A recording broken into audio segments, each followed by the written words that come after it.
ఇక ఏం చేయాలి చెప్పండి? ఇప్పుడు ఏం చేస్తారు అంటే అడిగి తెలుసుకుంటారు. మంత్రులందరినీ అర్జెంట్ సమావేశానికి కూర్చోబెట్టి ఏం చేయాలి మనము అని అడిగితే మంత్రులందరూ కూడా పక్క నగరంలో ఉన్నటువంటి ఒక గురువుల గురించి చెప్తారు.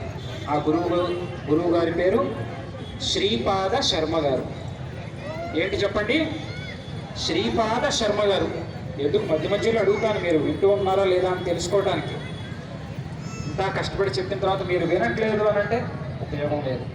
ఇంత కష్టపడి మన అద్భుతమైన ఒక కార్యక్రమాన్ని రచించుకొని దీపోత్సవాన్ని చేసుకోబోయే సమయంలో జ్ఞాన దీపాన్ని జ్ఞానాన్ని మనం సంపాదించుకొని ముందుకు వెళ్ళడం ద్వారా అనంత పుణ్య ఫలం, 1,000,000 రెట్లు పుణ్యం మనకి దొరుకుతుంది.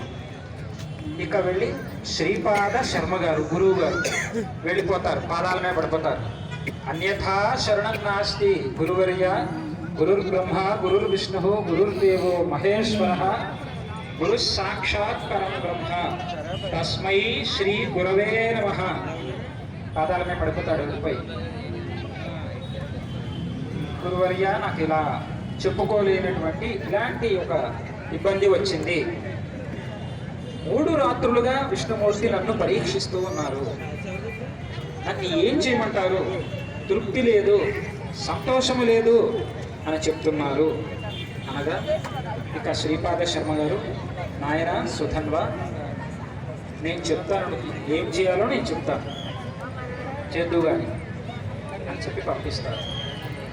ఈ శ్రీపాద శర్మ గారు ఎవరైతే ఉన్నారో గురువు గారు, వారు అద్భుతమైనటువంటి